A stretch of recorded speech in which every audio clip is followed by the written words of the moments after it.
Φεγγάρι καλοκαιρινό, στον ίσιο σου θα τριγυρνώ, στη μαγεμένη αστροφέγγια, λουλούδια θα είναι τα φιλιά. Ήρθα κοντά σου να σταθώ, μικρό καράβι στο γυαλό, τρέμω τους ίσκιους της νυχτιάς, γι' αυτό φεγγάρι μου να μ' αγαπάς. Φεγγάρι καλοκαιρινό, στου έρωτα τον ουρανό, η μαγεμένη αστροφέγγια, λουλούδια κάνει τα φιλιά.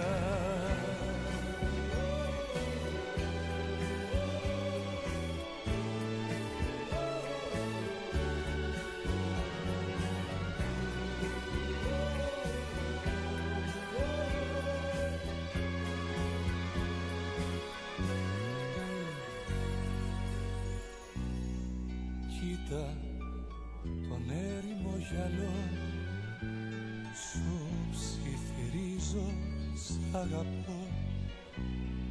Τώρα θα χτίσω εκκλησιά για τις αγάπη.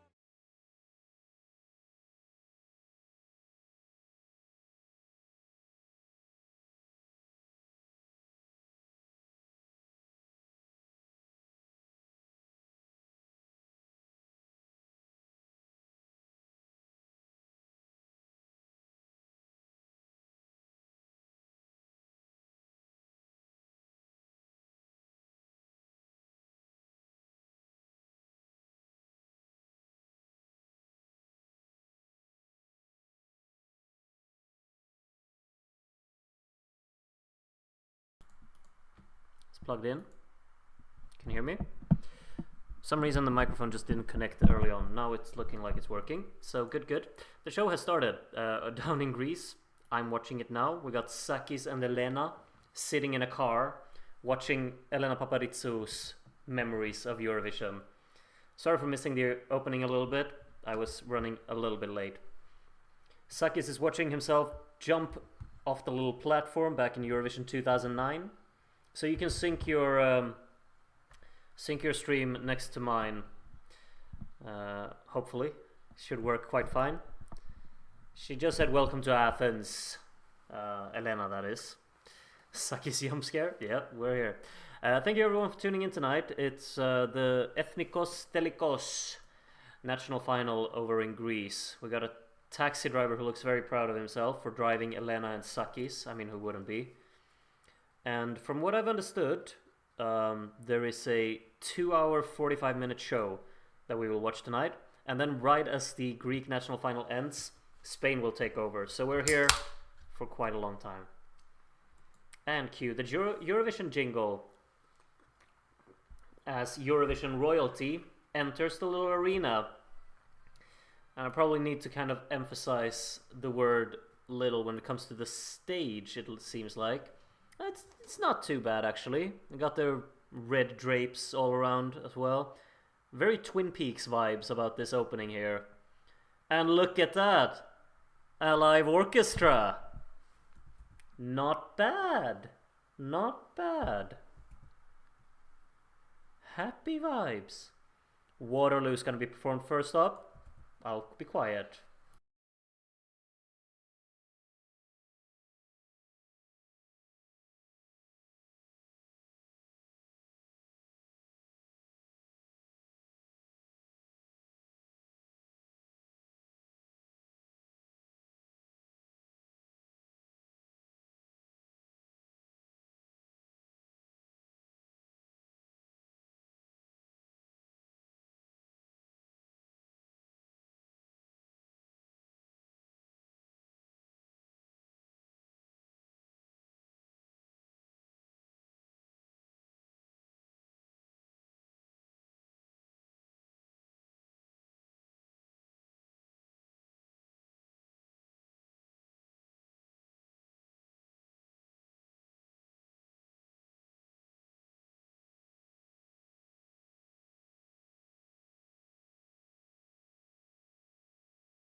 And we're off.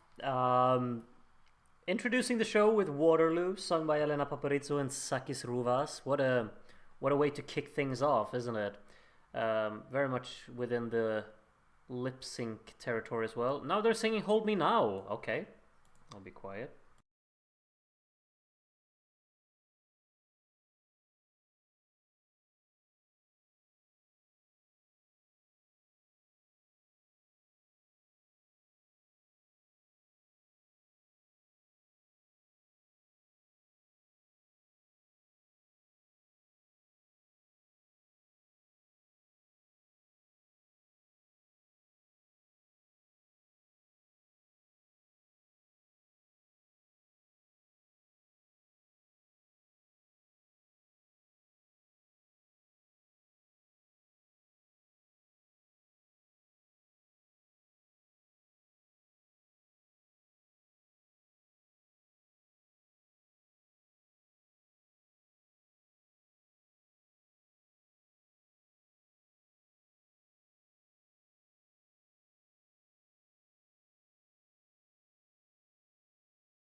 Well, we'll see if we get even more songs, but those are two Eurovision classics to kick us off.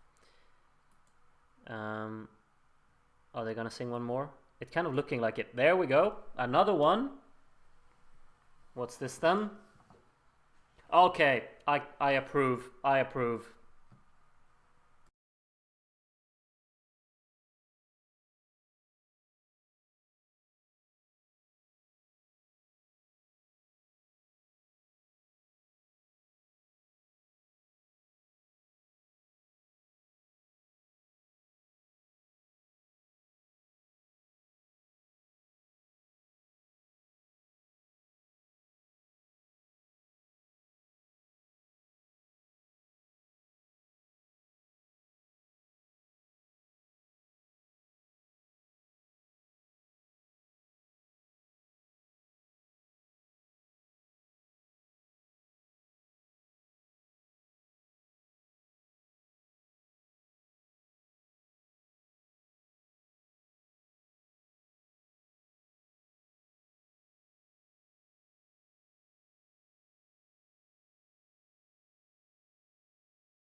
And another one.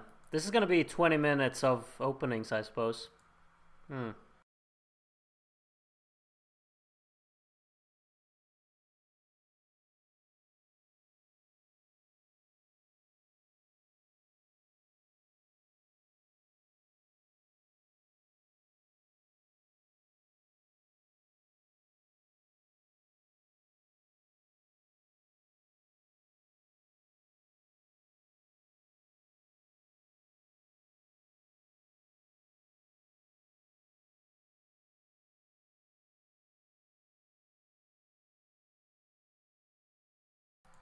Do we think we're getting more? Kind of feels like it's over now, doesn't it? I think so. Are we actually turning on the microphones for them now? Maybe. Kalispera Sakis! Kalispera Elena!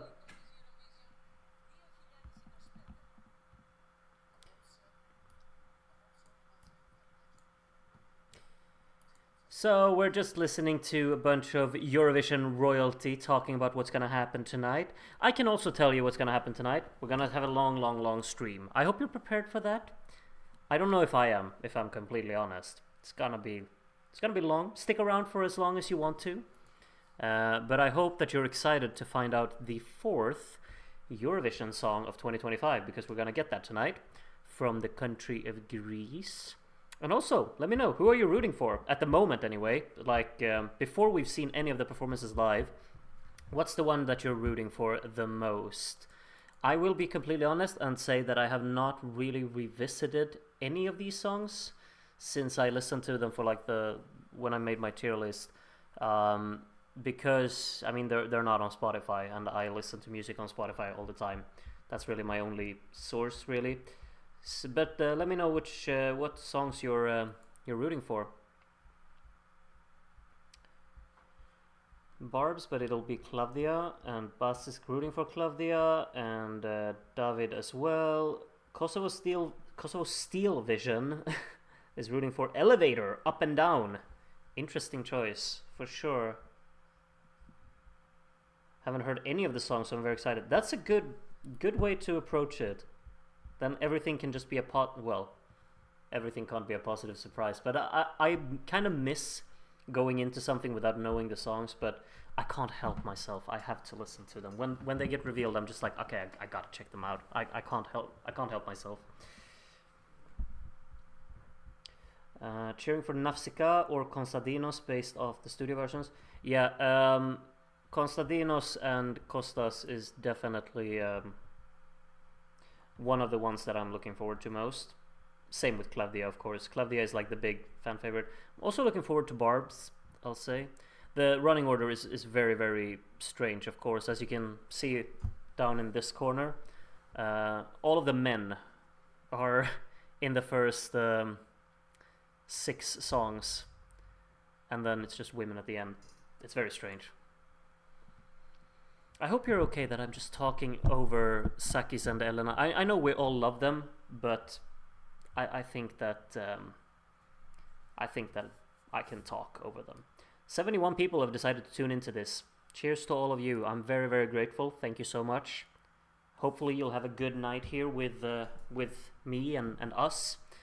Just like someone said, the kind of sad thing about watching a live stream on YouTube, like I'm watching the YouTube live stream on the official Eurovision channel to watch this national final, and I mean the comment section that keeps scrolling through here, it's just like with, was it Albania or Montenegro that we also watched on YouTube?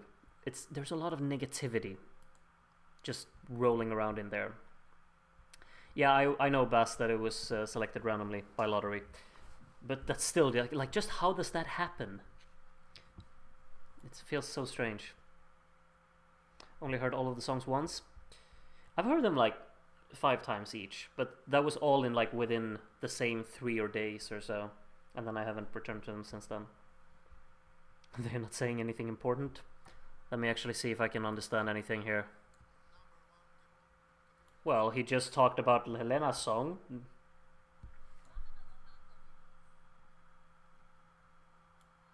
Let's check the video. Oh, this is an old one. We're watching ERT's broadcast of something. It's the ERT Archeo. I don't know these songs. But I will never say no to some Greek classic music, you know? Oh, I hear... Oh, Elpida.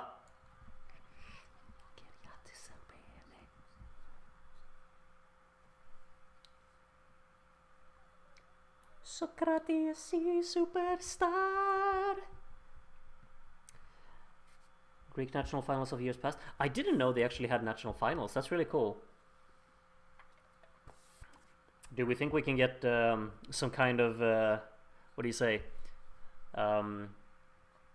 The option to have watch-alongs for old Greek national finals. I don't know if you can find them anywhere on the internet, but that could be cool, couldn't it?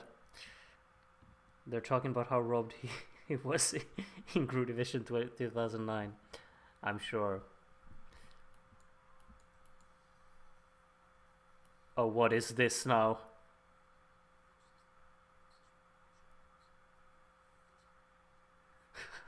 I love these old, like, Eurodance schlagers, almost. Oh, wonderful.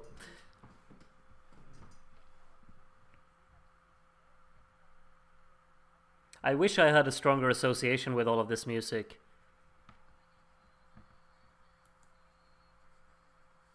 She looked so... Oh, Sagapo! Legends. Like, Elena looked so different in the Greek national final singing Die For You than she of course did in the... Why are we watching Yasu Maria?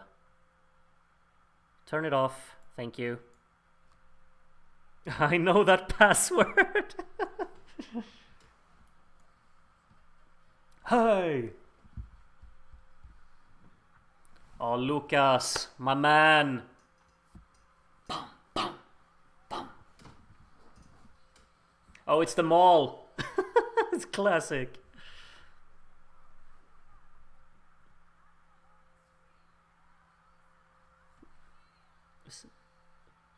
Alcohol is free. Alcohol is free. Oh, so many classic songs. Rise Up.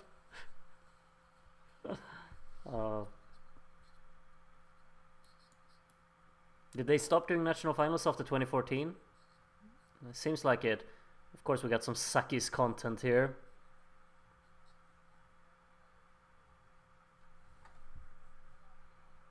They are the number one. Anna Vissi, of course. Can we get some old footage of Autostop as well? This is our night with this kind of color palette. Looks so weird. Oh, This Is Love won a national final. Really? Huh.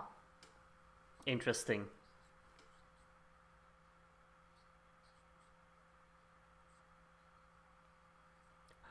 Autostop! Stop me! Oh, so many memories of these songs. Like, if you go through the Greek Eurovision catalog, there's so much various songs, and all of it is just, well, not all of it, but so many iconic entries, really. I've said it so many times, Greece is one of my all-time favorite Eurovision countries. Might even be my well, Italy exists, but it's not far off.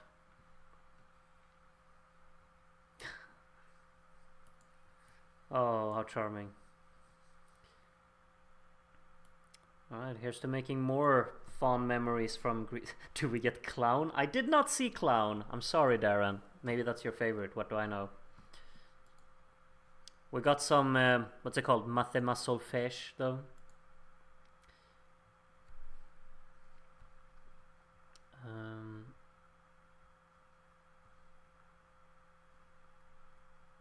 That was like a really nice section. I think we're in an ad now for, you know, because, I mean, wow, the Greek broadcaster must be really getting their money's worth here. They're broadcasting their ads for 13,000 people all over Europe who don't know what this is and it's all in Greek. It's so interesting. And this is like a theater performance that they're Deftera y Maria που egin kalas. Okay. Yeah, I'm definitely watching that on ERT1. Do you think the official Eurovision channel are broadcasting that as well? I'm sure they are.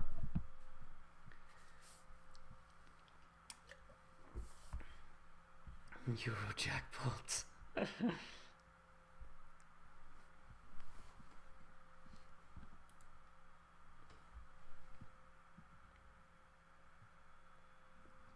Clown was voted by a jury of 50 vice mayors. Okay. I'm not familiar with the backstory about this one, but I don't think my vote would have gone for Clown under any circumstance ever.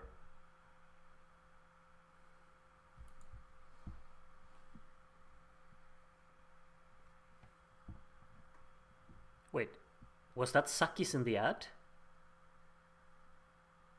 I swear, that was Sakis in the ad, isn't it? For sure it is. They got Sakis to do an ad about water. Theoni, tu vravio tis physis. Oh, great dubbing on this L'Oreal commercial as well. Wonderful.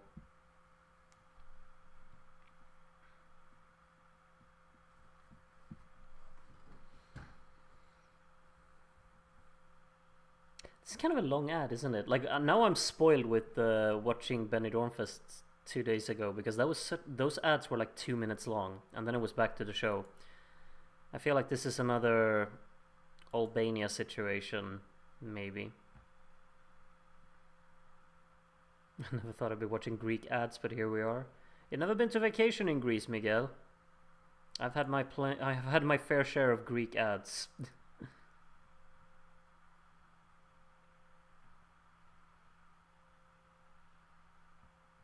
Imagine if every ad was Sakis.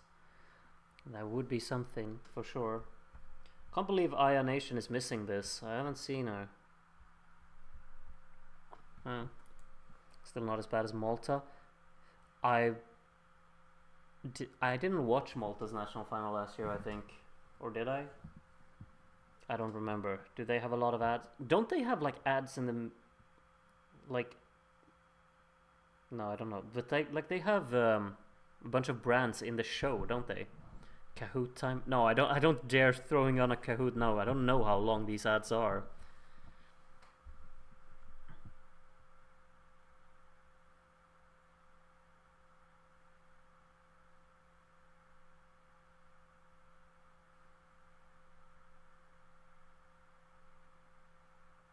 VPN? What about a VPN? I don't know. In Spain we have long ad breaks in private televisions. Yeah, that's kind of the same in Sweden. Like in Sweden, on SVT, who broadcast Melodifestivalen and among other programs, we have 0 ads because it's it's funded by tax money, so they're not allowed to have ads on it, which makes it a very good TV channel. Partly, you can have your opinions whether the tax money should go there, but that's how it is. Kahoot, but do it in Greek. Ohi. Huge ads after basically every performance. Okay, let's hope that does not happen today. Yeah, they had ads layered on top of the performances. I remember that as well. Yeah, we're talking Malta now. Sorry for confusing anyone. I'm just reading comments from the chat and not even considering that you know which one I'm reading. I should be more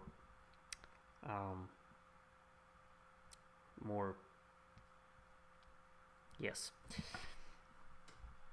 ERT really don't get a lot of viewership. They're milking it. I didn't say that. You did. Are you watching on the website or on YouTube? I'm watching on YouTube, which is why I'm reading all of these wonderful comments in the chat. Is Klavdia actually arrested? People are talking about Klavdia being arrested. I'm sure that's absolutely correct, right? Just believe anything people say online. Why not?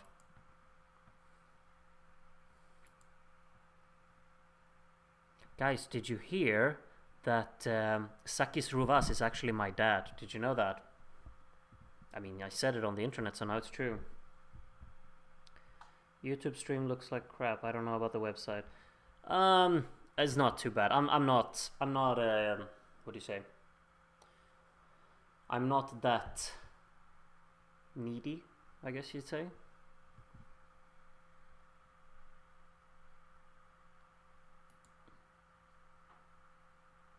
The YouTube stream is geo-blocked in Greece. Really? Interesting. I guess ERT needs their money. ERT is not really watched by Greeks so much. Explains your Greek bias. You look so much like him. No.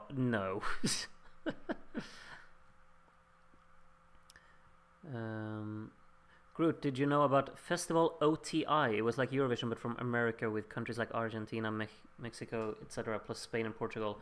A great festival with amazing songs from 1972 to 2000. I've read about it and heard about it, but I've never watched it. Maybe one day. That could be interesting for sure. But I've never watched it. It's free, so you can't really complain about quality. For sure. I appreciate it being free, for sure. I'm very grateful. But the ads are long. Yes, they are.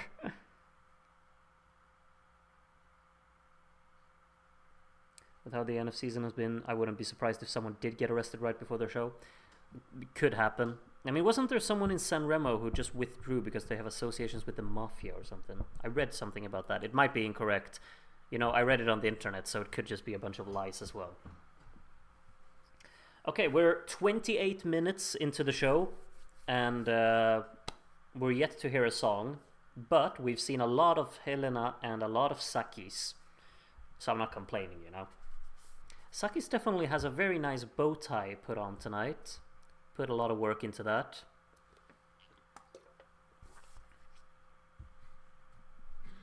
How old is Sakis now? I actually have to check this up. He's 53! He looks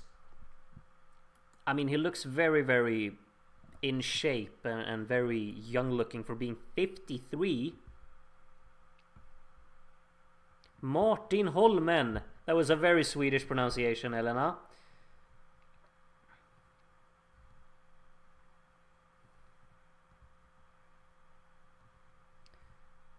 So what should we do about Felix in the chat? Should we just, what can I do? Add as moderator. No, I'm not gonna do that. I'm gonna hide the user on this channel. That would be perfect, yes. Lovely. Wilkin William Edmund Roy. That's quite the name to just roll on the tongue, you know? I've missed 30 minutes of Sakis.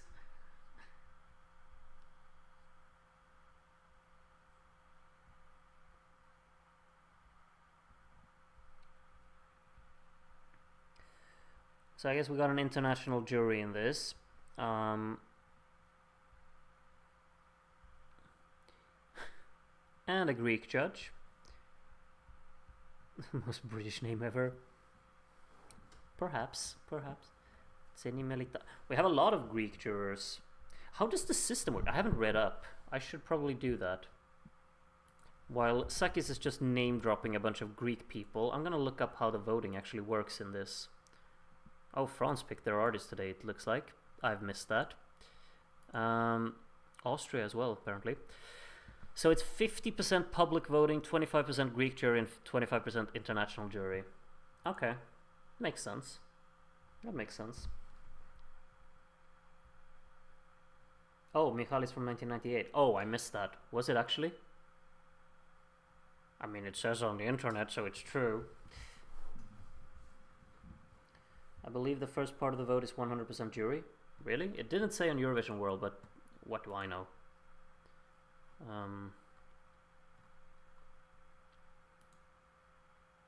A bit rude of Greeks to cheer only the Greek jurors.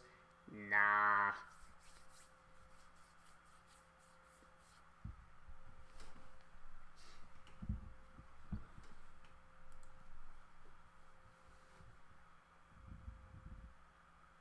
I agree with you, Alexander. I think that jurors should also be.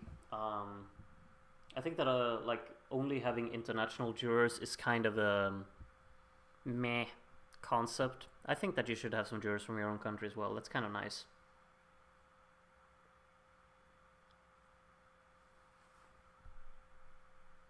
I've seen somewhere they won't show the scoreboard. They will only call the top 3 onto the stage and then reveal the winner. But the show is well, I mean, I was about to say the show is going to be 2 hours and 45 minutes long, but we've gone 31 minutes without hearing any songs yet, so what do I know? I understand why it's going to be long. The first contestant must be getting impatient and nervous. Nah, Ricky, don't feel no pressure.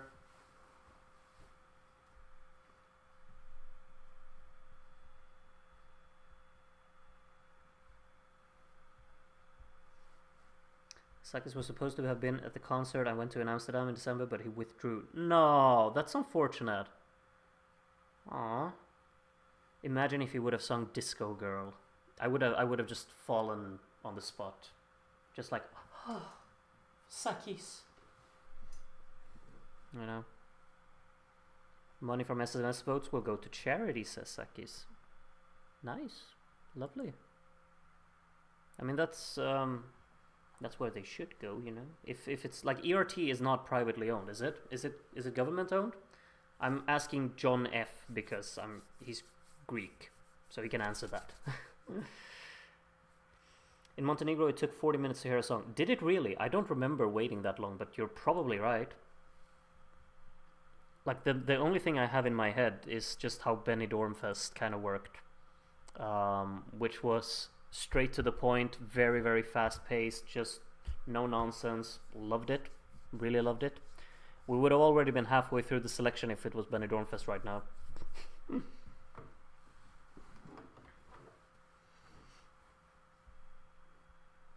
Even San Remo would have started with the first song for some time already. Even Una Voce per San Marino would have.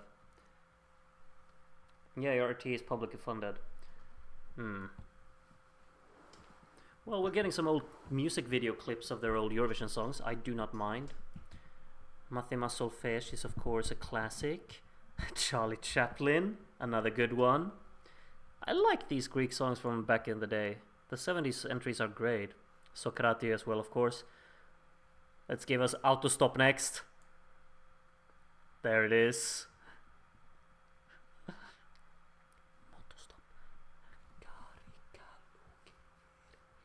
And my favorite. Oh, that was a very short clip of Fegari Kalokerino. Are we gonna get music videos for all of the Greek songs? Miazume, I like this one as well. Very pretty song, in my opinion. And then stop. You're gonna get clowned, Darren. Surely. I'm a clown. Let's have the laugh. Come on. Dare to do it. Ha ha ha! They really cut off the song before the laugh. How disappointing.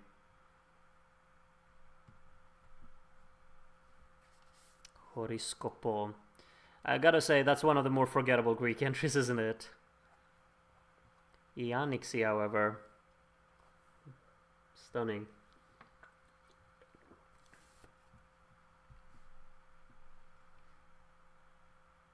They're really gonna show a recap clip for all of them. That means Pia Prosefie is coming up next. Okay, I'm boosting up the volume to the max now.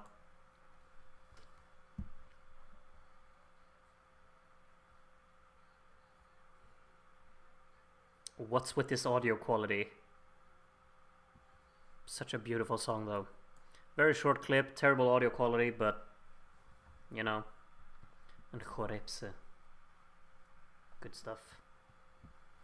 And then 98 comes along. Oh, they skipped 98! What? No! That's so mean. Why did they skip 98? They were like, no, we don't want to remember that. That's so mean. They've included every single entry. Except 98. Wow, okay. That's really mean.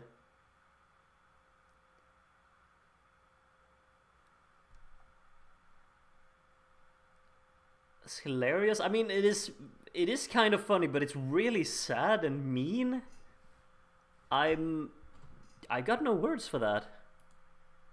Wow. It's so petty and so Greek at the same time. Let's see if they skip anything else. They've surely not. They got all the other songs. Like, obviously they didn't have 75, but Greece didn't participate in 75. And 82 and 84, Greece didn't participate either, did they? Yeah, they were disqualified in 82. And in 84, yeah, they didn't participate either.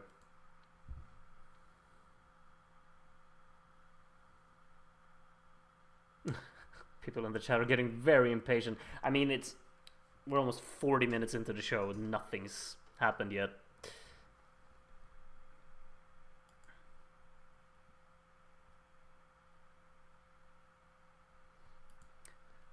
They don't want to forget about Utopian Land, though. But 98, that can go, you know.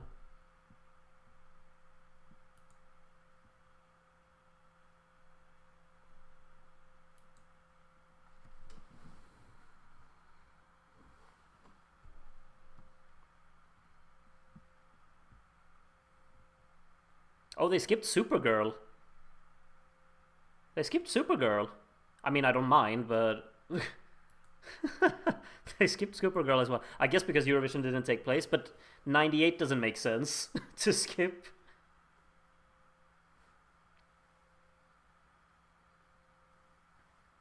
It's kind of weird how, like, the more modern songs, they're using the Eurovision performances for the clip, but the older songs, they use the music videos. What kind of logic is that? I don't know. Wait, are they gonna bring out Marina Satti on stage now, before the songs? We're not gonna get a song before 9, are we? Yep, okay. Sorry.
Well, the audience liked that. I did too. I think that song is brilliant, but the version here, I don't know. Like towards the end there, when they tried to make it really rocky and they kind of like tried to distort the guitars, but then the rest of the instrumental was absolutely nothing, and then it all sounds really empty and underwhelming. That was a very strange moment. However, during this like more soft, kind of tranquil breakdown in the song, my favorite part of it, they had a little guitar line in there, and that was neat. That was neat. So it had a bit of both there, but I would prefer the Eurovision performance every day of the week, to say the least. Of course, also really underwhelming with a bunch of lip syncing, and I mean the everything was just kind of eh. 42 minutes in, and we're interviewing Marina Satti before having heard any of the competing songs. I mean, Greece haven't had a national final for a while, so let them have their fun. I don't mind. I don't mind. But hopefully the show will be over before Benidorm Fest starts. That's kind of like the thing that I'm really, really worried about at this moment. Elena is only like 4 years older than Marina. Yeah, Marina is older than you think. And Elena, of course, was really, really young when she when she got famous, you know.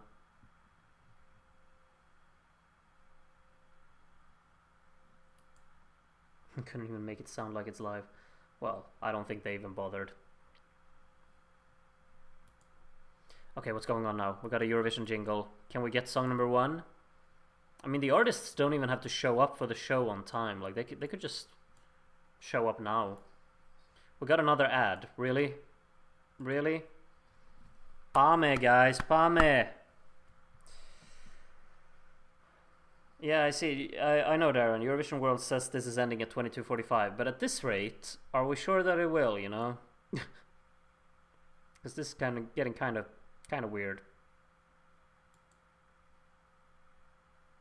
You must be kidding me. Yeah. Oh well. I'll take these off for a while then. Oh. I think I need a haircut if I'm completely honest. Not that is relevant to absolutely anything. Instead, let's talk about something else that's not relevant. I saw your comment from way back, Hugo. You talked about the Melody Festival and snippets. You asked about them because we can talk about them anyway now because nothing else is going on. You know, I listened to the snippets. Of course, the songs get released in full at midnight tonight, so you can listen to them in their entirety. And I guess they're gonna keep being like public now. Like they're not gonna remove them even if they qualify for the final, which is kind of cool.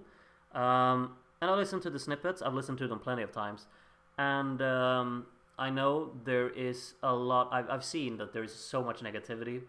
But there is every year for Melody Festival, and like people will never get over the fact, like people will always complain about Sweden because Sweden does what Sweden wants to do, and Melody Festival is a show that definitely kind of revolves around a certain style, and that style is not appreciated around Europe for sure. Everything is said to be incredibly boring and uninspired automatically because that's just what Sweden is supposed to have as kind of a stamp within the Eurovision community. And I mean, I get it, but I think it's really sad. It's kind of disheartening, so I try to stay away as much as I can.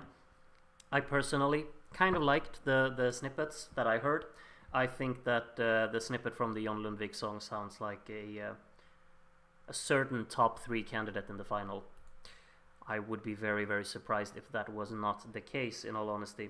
Sounds so professional, sounds so polished, it sounds purposeful, sounds like it just wants to be this proper arena experience, and we know he can sing incredibly well. So yeah, I'm excited about that. I don't think many other people are, outside of Sweden anyway. There's some hype within Sweden, but outside of Sweden, people will see Jon Lundvik and they will say, no, this is terrible, and he's so boring and he's so uninteresting. So yeah. But enough about the negativity, maybe. The Jon Lundvik song was his worst Melfest song, in my opinion. Well, you can't really say that because you've heard 1 minute of it. I mean, you haven't heard the full song. think it's kind of unfair to call it the worst one after hearing 1 minute of it, personally. But you're entitled to that opinion, of course. But yeah.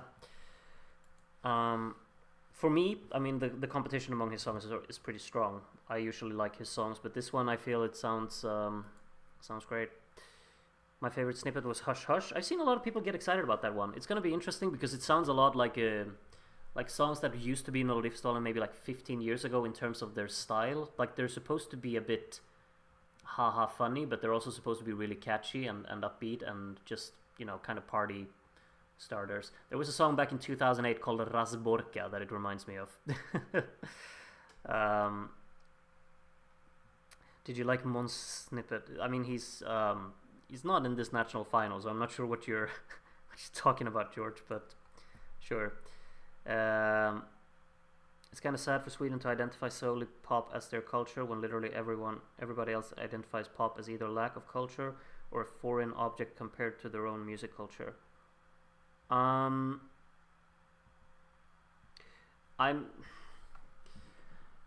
see what you're saying. I think like Sweden absolutely has a kind of a cultural concept with music as well, but it's not particularly within the mainstream or so. I mean, the most kind of Swedish music that I can think of would be dansband, and when we have dansband music in Melodifestivalen, people dislike that, like people in general dislike that even more than they like the normal pop songs from Melodifestivalen, so that's not very much liked either.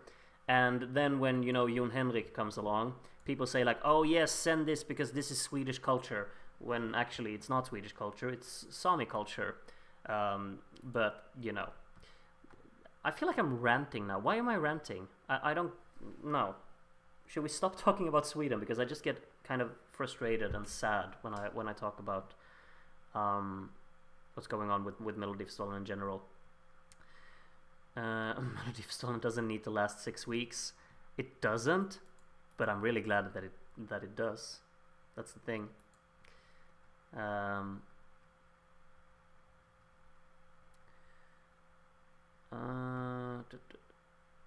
Let's see what else. I've missed so many of the comments in the chat. I'm so sorry. If you have something that you want me to talk about again that I missed before, more group rants. No, I don't want to do that. I don't like being negative. I've been negative too many times in my life before, and just kind of leads me into being sad. Epadunk is proper Swedish culture. I mean, yeah, it kind of is, absolutely. It's not my kind of it's not my kind of music, but sure, let's embrace that. I think some Epadunk could be kind of cool, but in general, all of the songs sound very similar to each other, and I'm kind of sad about that. And the thing is, like, as well, that, you know, with Epadunk, the kind of artists and producers from the genre kind of just use it as a positive, the fact that they can release one song a week, and that's kind of what they do as well. And in my opinion, that's not a good thing, that you can release a song every week. That means that you don't put the effort into it, and you don't care what the song is going to end up like. Nothing is special about it, and that's really what I feel like. I'm being negative again. What am I doing? Shit. Let's talk about Jose's question instead. I don't know how to pronounce Jose. I'm just winging it at this moment. Have you heard the Festival de Canção songs? Yes, I have. Positive vibes about that, for sure. I haven't talked about them yet because I want to make a tier list video for the first time I'm talking about them. But I got like 4 or 5 songs that I have, like, you know, they go heavily in here. Oh, and the show is back. Saki's put on, he switched clothing. Helena did as well. You know who would love Saki's current jacket? Mr. A. That's an alley jacket if I've ever seen one. So sparkly. Saki's is like a proper disco ball on his own. Time for some songs. Are you sure? Are you sure? I'm not taking anything for granted at the moment. Would Sweden's entry being in Swedish something that you really care about, or not really? I think it would be super cool if we did one day. Like in 2021, we had a brilliant opportunity, but Sweden didn't want. Like we had in my opinion, the two best songs in 2021 was Dandi Dansa by Dani Saucedo, which was an incredible piece of music in my opinion that people just did not like because they thought, oh, this is tacky and this is not serious music, when in fact it was probably the most complexly written song of that year. And then we had Behöver inte dig idag, which was the most beautiful thing of the year for sure. Such a hard-hitting story and beautifully arranged. If we were to send one of those, like that would have been, I would have been so happy about that. But if like the Swedish song that we're gonna send is something that I don't like, then you know. And probably like some of the songs that are in Swedish, if one of them would win, we'd probably change the language. Ricky is doing splits and spins when he's talking about up and down and down and up. So song number 1 is gonna come on, and we're 52 minutes into the show. However, now I'm excited. We got 12 songs. Let's see how many ads we're gonna have throughout as we listen to the songs, though.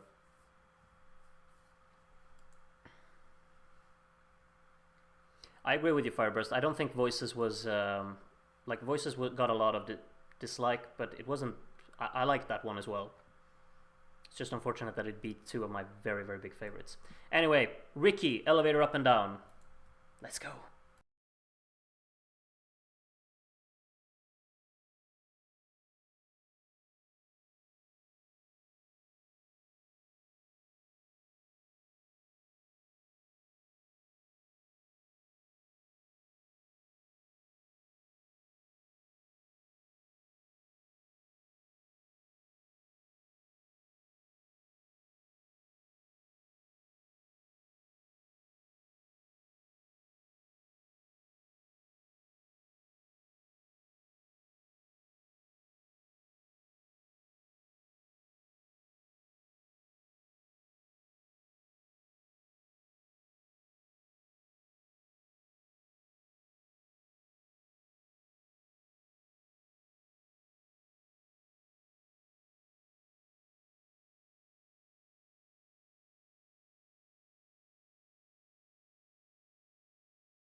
You know what? I'm handing it to him. I thought that was fun. I don't like this song really, but he embraced the fun of it for sure. Like to 100%, to 110% even. Kudos to you, Ricky. He made a performance of his own to that. So I'll give it to him. They have a serious problem with the de-essing on the microphone though. Like, why have we not put a filter on it?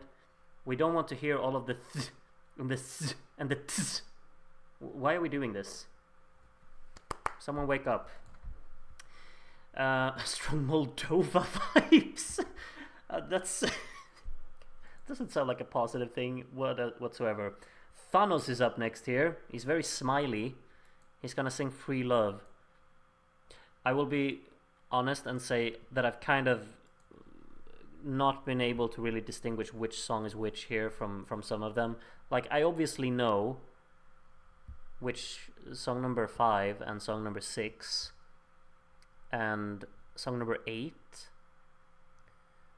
and song number, I think, 9, 11, 12. Yeah, like some of them were some of them I remember which ones they are, but in general it's going to be a bit of an interesting sit through here. Free Love actually slaps. What does it slap, Cosmic? Wrists? Gave it some welly. Your chair dancing was better than his performance. Oh, come on, Ali. Ali Pan. He did his best. I can't do splits, I'll tell you that much. So he nailed it with that one. He's the rock one. Oh. It doesn't look like he's gonna sing a rock song, but he is. Okay, song number 2. Let's go.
Okay, we still got the little de-essing issue, but I'll overlook it. It's difficult, but I will. This song is so, like, incredibly structured, like, so statically structured. The transitions are just, like, so harsh and sharp that it's very distracting to listen to. But I think, like, it's not my song. It sounds very, very old and dusty in a way. But vocally, I found him to be very, very good. That's a plus. He's getting a plus in that bracket. Very unexpected to hear him sing a song like that when you look at him, but I'm open to be surprised like that. So decent enough. I don't think we're off to a poor start at all, really. I mean, I'm not overly fond of the songs, but I think we've had some decent performances anyway. Next up is Kostas Acheris, and this is Yimu, isn't it? And this sounds Greek, so this one I'm looking forward to. I wish I had some Uzu right now, maybe a Souvlaki or something, but I'll be fine with just, hopefully I kind of get transported into a sonic experience of Greece anyway. I'm looking forward to that. See if they can do something on stage with actually trying to build up this whole Greek kind of atmosphere to it. I hope they can. Please wear a shirt, people in the chat are saying. We're starting off with a lot of bare chests. But, shirtless guys are over, at least for now. You don't know. Maybe he's coming out without a shirt on. We don't know yet. Good old Kostas. Okay. Hopefully this is good. I'm crossing my fingers. I'm hoping. So number 3.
I'm a fan.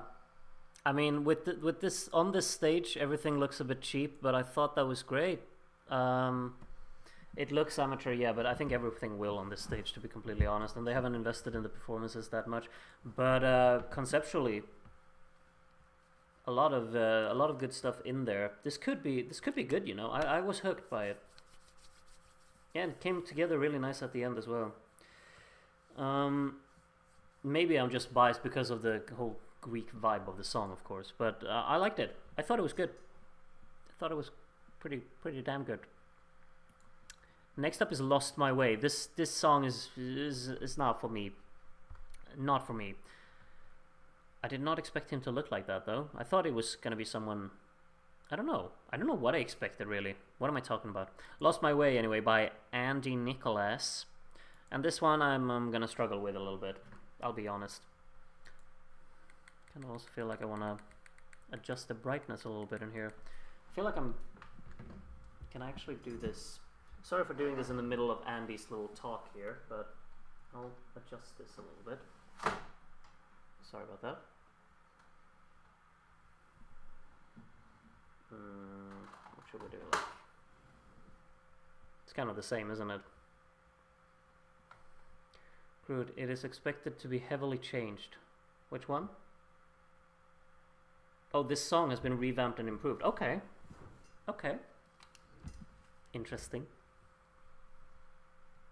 Please, I love the song. I wish the ending was longer. Yeah, I really like the Yimu as well. I thought that was great. Okay, Lost My Way, song number 4.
I don't know what to tell you, Andy. It was.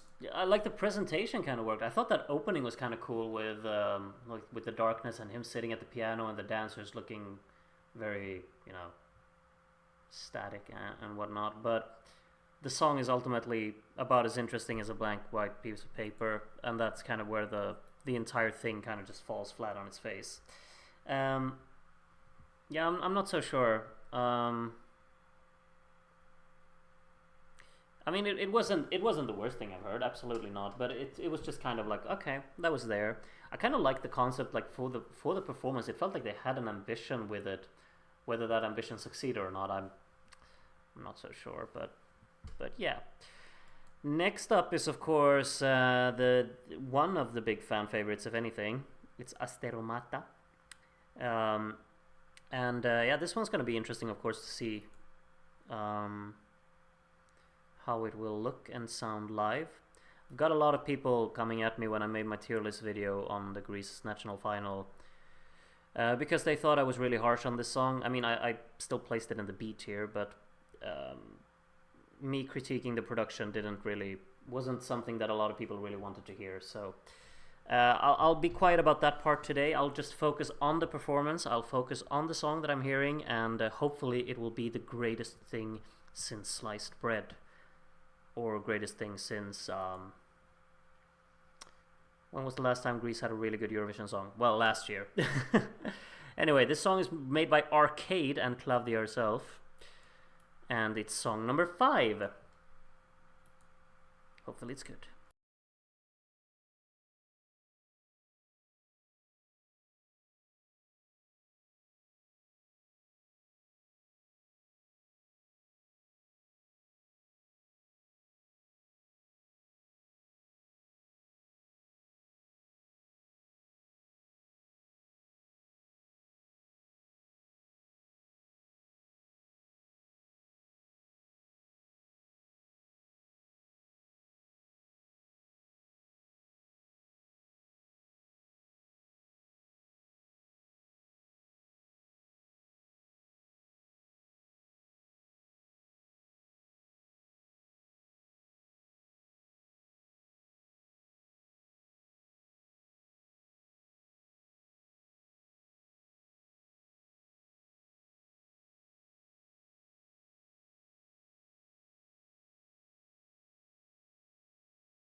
You know, vocally, it's really, really great. That's probably the main standout part of it. Yeah, it was good all around, really. I feel like the song is lacking a lot in the energetic department, but I mean, I get that it doesn't want to kind of rely on that, but it feels like it's kind of trundling along in the middle of the road kind of section about it all. She's like great vocally for sure. She absolutely hits every note, and she's doing it with proper kind of flair. Um, but I don't really connect with the song. I gotta say, I expected to like it more. It did not come through the screen as hard as I would have liked it to. But for sure, probably like for sure in my opinion anyway, it was the most convincing package so far. I'd say. I thought it absolutely has something that the other songs lack for sure. It's kind of unfortunate with this running order because now this is my other favorite song coming up next here. And then there's like all of the upbeat pop tunes are at the end. It's kind of weird. It's a little bit unfortunate with the running order there. But this one, I'm excited about this one. I hope it's gonna be fantastic, and because this is like the Greek thing in the selection, and I want a Greek thing in Eurovision, and I don't think we're getting that from Cyprus, right? I've forgotten, but like we've everything's been kind of said about the Cypriot song, and it's looked a bit exciting, but I don't think it's gonna sound particularly Greek or Cypriot, is it? So hopefully this is fantastic. I hope, anyway. So yeah, it's Paradisos, song number 6.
Yeah, I'm a fan. I'm definitely a fan. Of course, like with as many of these performances now, you kind of feel like it's obviously can't really polish as much as they probably set out to do, but they're doing with what they have at their disposal. Really, I think they do a lot with that. They have a concept for kind of the presentation on stage. I like the color scheme that they go for. I think vocally they're fantastic, particularly together as well. They harmonize with each other really, really well, and the instrumentation is arguably the most fresh and intriguing in the selection because it definitely has that collective sound of Greekness to it, and I think that's just lovely. I very much like that. I think it's probably yeah. So far, that's my favorite for me. Um, that I really liked. I think there's still a little bit of like work to be done for sure with what they're actually presenting on stage, and the production needs a little bit of a push in the track. But that can of course be fixed. You know, there's 3 months left for Eurovision. We'll see if it has any chance of winning, though. They're probably not going to do much with it if they don't win. So, and I don't think they're they're tipped very highly to have a chance. So we'll see. Anyway, next up we'll kind of go a little bit downhill for me. Anyway, this is High Road. I'm saying that now because otherwise you would never be able to know what the song is called. Let's take the High Road indeed. Song number 7. Don't be surprised if I'll take the road out of the screen during this song.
And then we know.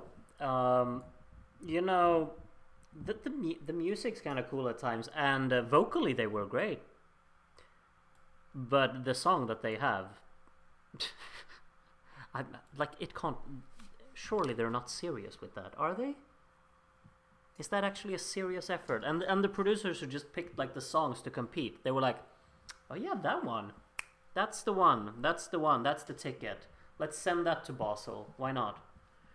Barb's up next. I don't know why I hit my own headphones. That hurt like hell. Anyway, Sirens. This is one I'm excited for, actually. I really like this song, or the concept of it anyway. Like, the production needs a proper push, because this is an EDM tune that really needs to just click with sound design, click with detailing, click with conviction in the actual drive of the track as well. But what I've heard, there's so much potential within this one that I would really like. Like, it's a song that's supposed to be very much up my alley. So I'm excited about this one. Are you excited about it? Anyone out there? Sirens by Barbs is also said to be changed / improved, and it's coming right up. I like what I hear. Hopefully you're right. Barbs unite. What? Did she say that? I missed it if she said that. Found nothing to like about this next one. Maybe you'll find something now then. Or maybe not. But maybe. Maybe. Alright. Let's go.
That, yeah, it had its moments. Like, overall, I didn't think it held together throughout the entire thing, which is a little bit of a shame. It definitely loses the energy in the middle part of the song, even though they kind of have this subtle percussive beat in the second verse that tries to build some energy in there, but it kills it a bit too much. And then you have kind of like a breakdown before the final chorus, which really kills the energy of it.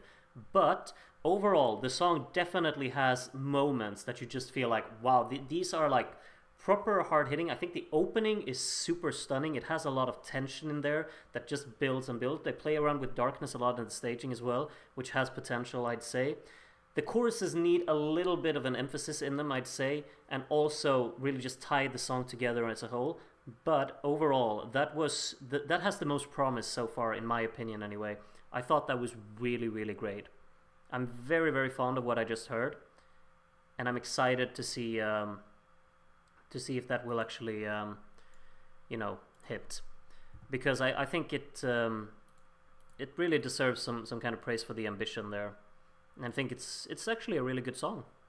I'd say it's a very good song, very well composed, nice arrangement as well. Like the whole concept of the whole synth soundscape. I don't want Burbs to win because Lithuania might send a similar song. Now I'm excited. I want to hear that now. It's very much my music style as well. Like that's the thing. It's up my alley in terms of style. But yeah, I really liked it. I think that was a good effort for sure.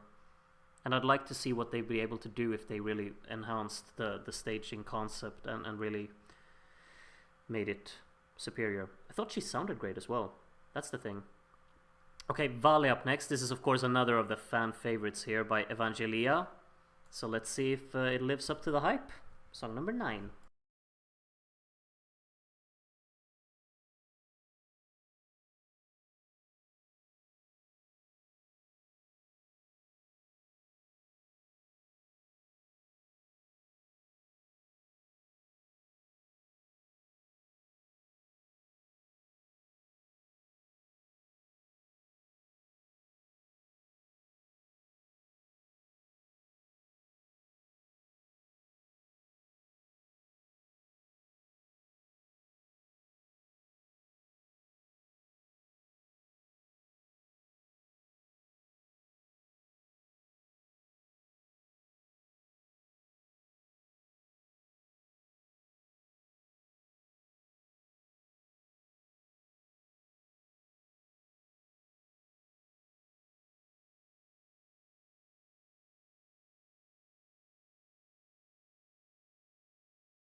Why was the guy on the left pretending to play his little instrument during the drop parts of the song? That looked ridiculous. Whose idea was that? That instrument is not in the song during those sections. Like, okay, performance-wise, this is absolutely like the most ambitious. It's the most well executed. It definitely has everything nailed down already. They know what they're doing. They've had professionalism about it, and it's convincing in that regard. I'm not overly fond of the song, but that's just me. I still see the greatness in the package for sure. I there's one thing I really dislike, however, and it's how forced this traditional part of the song is in there. It comes out of nowhere. There's no introduction to it. It's just there to be kind of like a tacky little Greek flavor. Like, oh, remember, we're actually representing Greece. Don't forget that, because so here is a Greek section that has nothing to do with the rest of the song, and that's like my main qualm with it, really. And then like when it's over as well, it just kind of filters out with these kind of DJ soundboard effects. So yeah, I really dislike that part. But the rest of it, it's fully finished with its package, and it's probably going to win, let's be honest, because you just heard the audience clapping along early on. Like, it's obviously that's the favorite, and it's the most professional performance that I've seen so far as well. So kudos. Next up is Dynamis with Odyssey, right? And this song has like from listening to the versions that I listened to, terrible production, but maybe that's been changed for now. It won't be noticeable, maybe. We'll see. Song number 10.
They seem quite touched by the reception, at least. That's good. I mean, they had a concept going for them in the performance, and they really went with that. Well, the more power to you. I think the song sounds awful. That's my personal opinion. I think the production is so shockingly poor that it's just really easy to dislike it, for me anyway. The choruses just sound so muffled and no clarity in it whatsoever. It's just, how can we make this sound as dark and cool as possible? Let's just not even bother. Let's throw in a bunch of dark sounds and then just call it a day. And it's a very underwhelming. And then the vocal part of things wasn't really enjoyable for me either.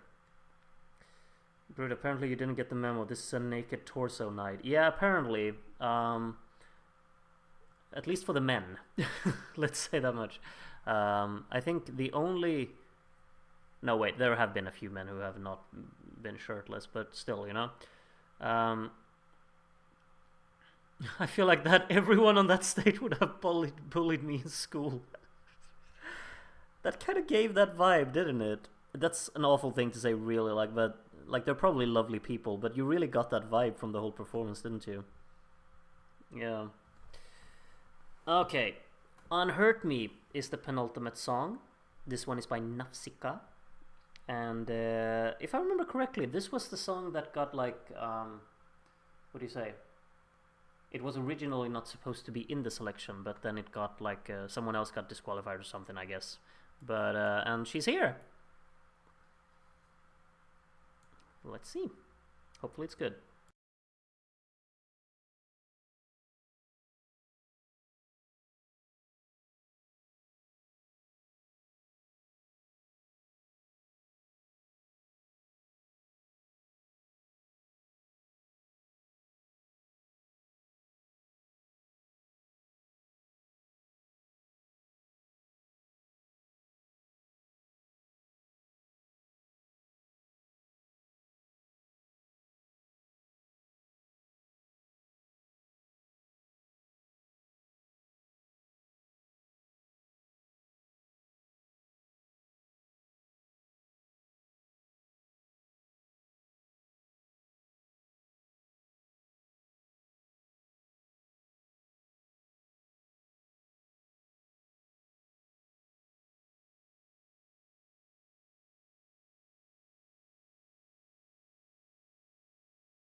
Pretty decent in my book. It didn't really do anything wrong. It's a bit maybe kind of derivative in its aim, but I mean it kind of does what it wants to do, really. It kind of felt like it was more grand in this performance. Like I remember the song being a bit more scaled back, but maybe it wasn't. Maybe it wasn't. I mean, obviously, Elena just pronounced Peter Boström in the most Swedish way ever, and then she proceeds to name drop all of these Greek people with the most Greek accent ever. Of course, but anyway, I thought it was pretty decent. Nothing outstanding about it in my book, but nothing bad about it really either. That is indeed a hairdo. This is Xanova Xan, and well, her style is intriguing to say the least. She kind of chopped off the bear fur for her arms, but she didn't get enough of a bear to cover up here. She's kind of joining the shirtless gang of the guys here, but you know, covering up the more intimate parts of said body. Anyway, we got Xanova Xan gonna sing Play It, which you know, is just another one of these upbeat pop tunes. Probably one of the catchier ones, in all honesty. I'll be interested to see what they can do with this. So let's take a listen. I like how Peter Boström wasn't allowed an in his name here. How unfortunate for him. Alright, final song.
You know what?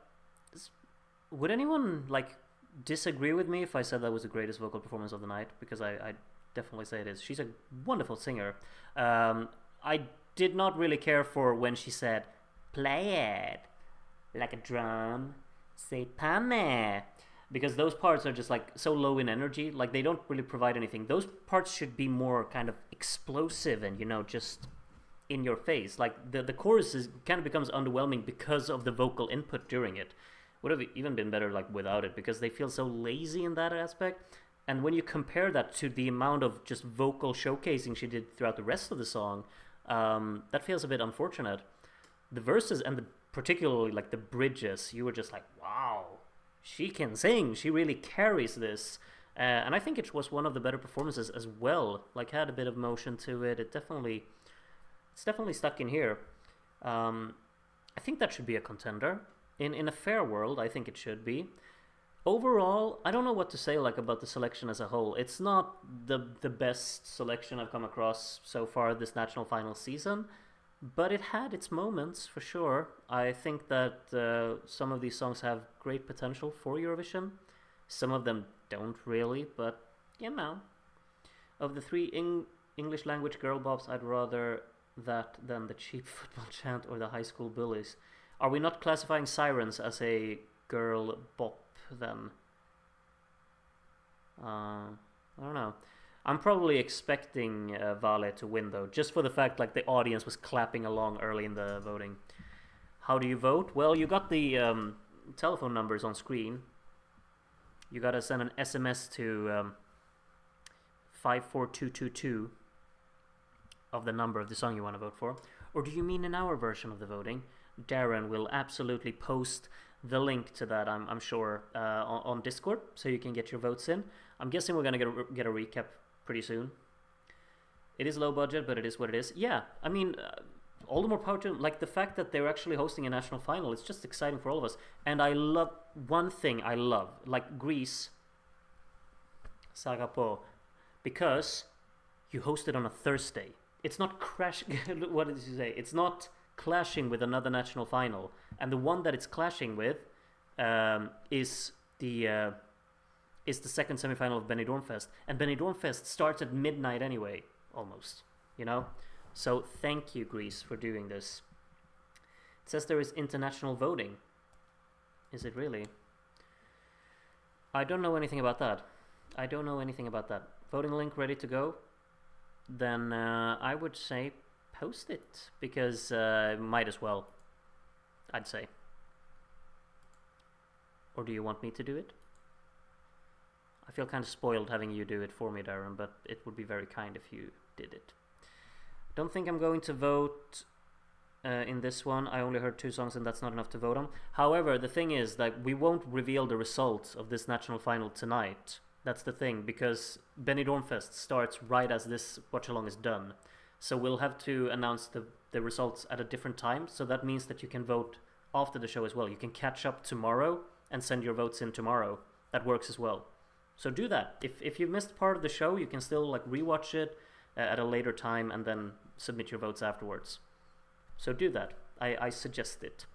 Me, however, I will vote now. Because Darren just posted the link. And I probably need a recap, in all honesty. I know which songs I liked the most, but so I know my top 5, I'd say, and then I need 2 songs more. Actually, you know what? I think I'm done. That should be that. Yeah, I actually have 7 songs that I thought were like a decent or above, I would say. Let me just double check. So that's 1 song I didn't like, 2 songs I didn't like, 3 songs, 4 songs. Okay, perfect. I got 7 songs spot on that I want to vote for. Let's just make sure that this is the order I want to vote for them in. I'll probably vote after the recap, just to double check. Now someone tagged me on the Discord server. Oh, of course it's Rod Morg, who's not even here, even though Greece is his favorite country on the planet after former Yugoslavia, of course. Are we getting a recap? Hopefully. Nope. More Sakis. I mean, I'm not complaining, but I'll wait with submitting my votes after the recap anyway.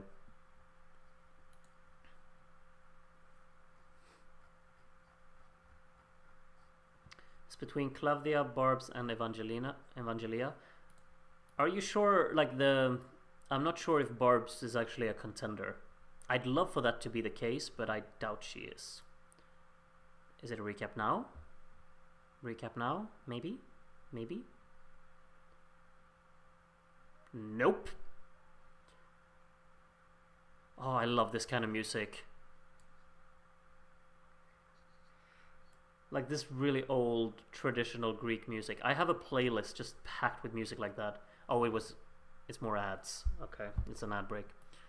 The thing is, like, back in 2021, I want to say, me and a friend of mine, we went on a road, like, not a road trip, we went on a trip to Greece, and we stayed in Athens, and then we rented a car and we drove up to Meteora and back, basically, like, for like 3 days or so, and we had like just Greek radio stations on the radio throughout the entire thing, and we just saved every single song we heard, because it's just that wonderful vibe of just driving around up in the mountains in Greece and listening to Greek music. Like, it's like the best part about living life, in all honesty. Gotta say.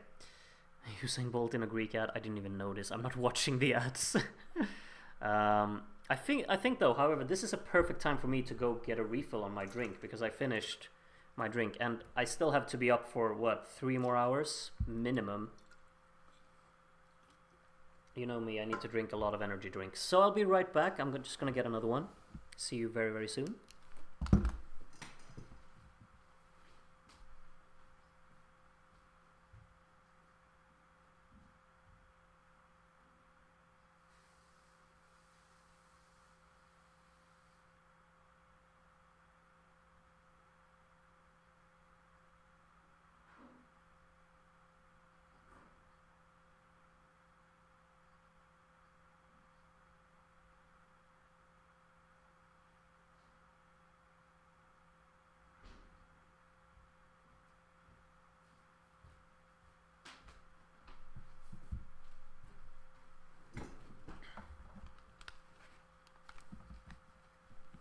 I am back.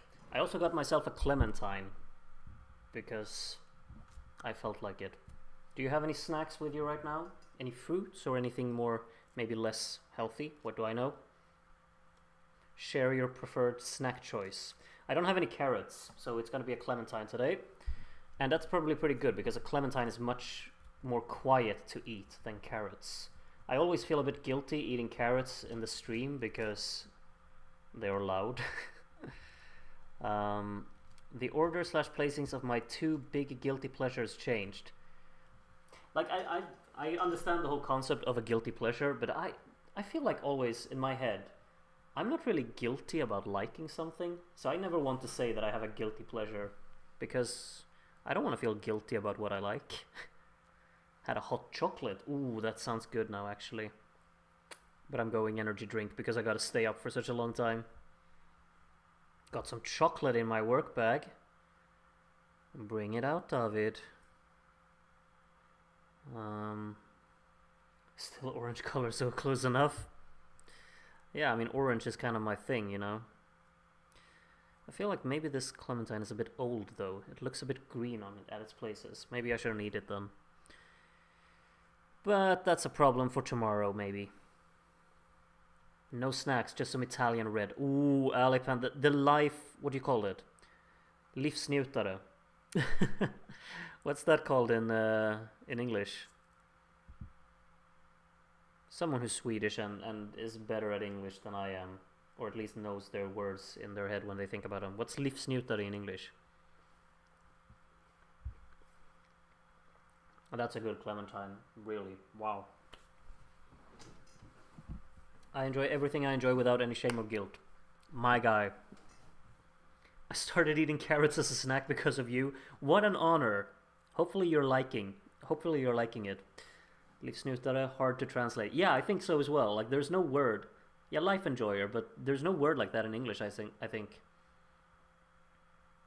Orange is your thing, yet you've never worn an orange shirt, if I remember correctly. I don't think I own any.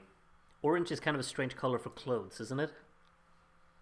Like, my favorite colors, orange and purple. I barely wear anything purple either. I don't think those colors are very common for clothes. How do you even pronounce that, Elias? Hedonist? Hedonist? I've never seen that word. Are you not an English teacher? I teach, you know, Swedish kids. We don't have a vocabulary like that.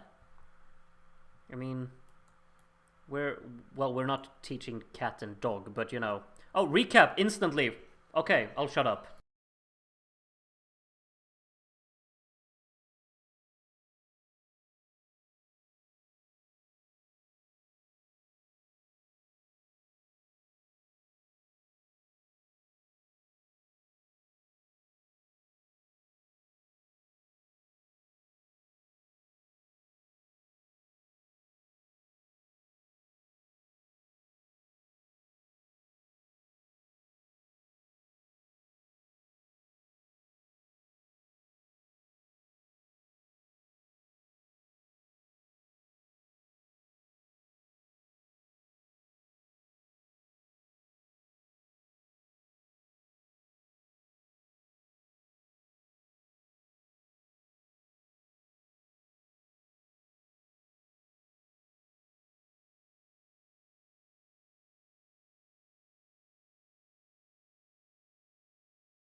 You know, when I just listened to the recap now, Play It was kind of great, wasn't it?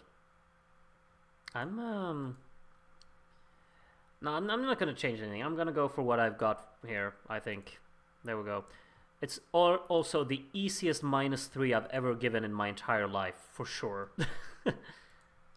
Okay, interval acts. I'll be quiet again. It's Saki's time. He's singing This Is Our Night. Yes!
You know what? He knows how to put on a show. That's for sure. All the more power to you, Sakis.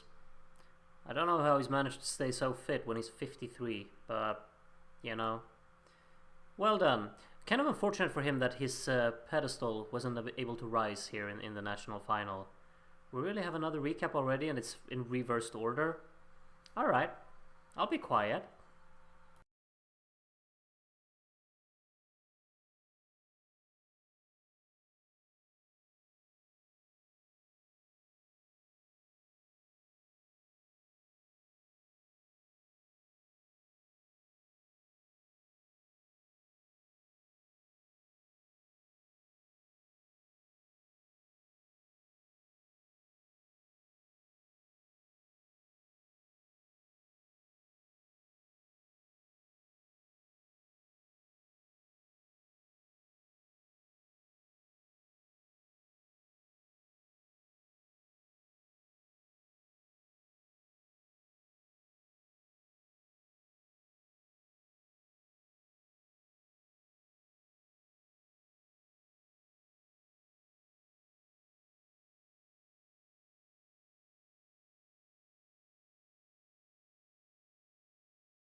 Of course, they included his little split in the recap clip.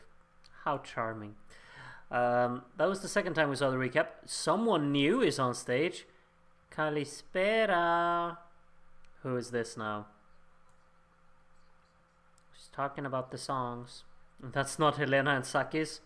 You're about as sharp-eyed as I am.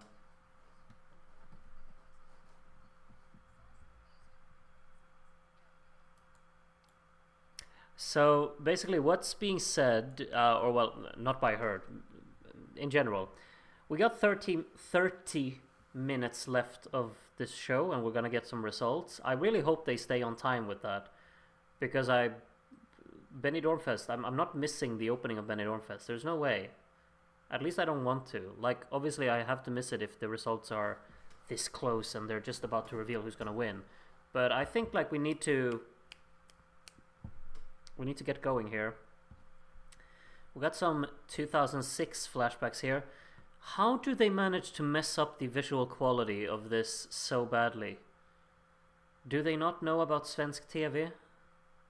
They've scaled this show up. Like, this show is available in, like, top-tier video quality. Why are we watching it with a potato recording? I do not approve. However, I approve of more Saki's content. It's quite the haircut that Saki's had back then. I should go for that. The spike, you know? It's kind of... every time I see it, I think of... Has anyone watched Yu-Gi-Oh? It's the Tristan Taylor haircut. It's like this. It's like a little house. It's very cute.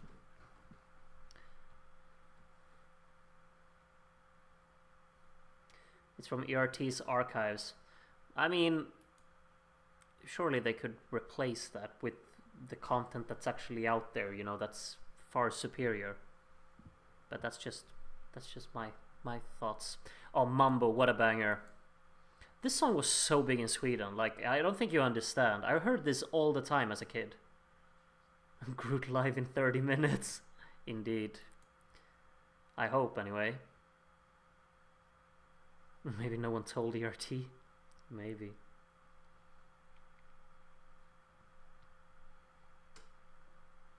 Benidorm started late the other day. Yeah, like 5 minutes, right?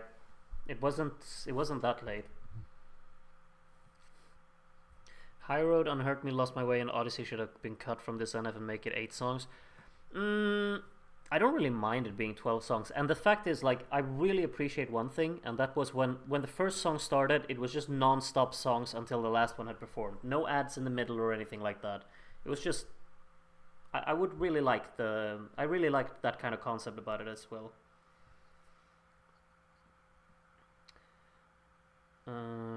You would look like a Swedish milkmaid with that haircut.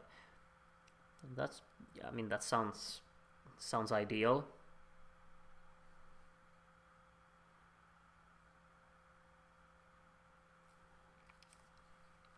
Just realized, like, my heads are taking it, or my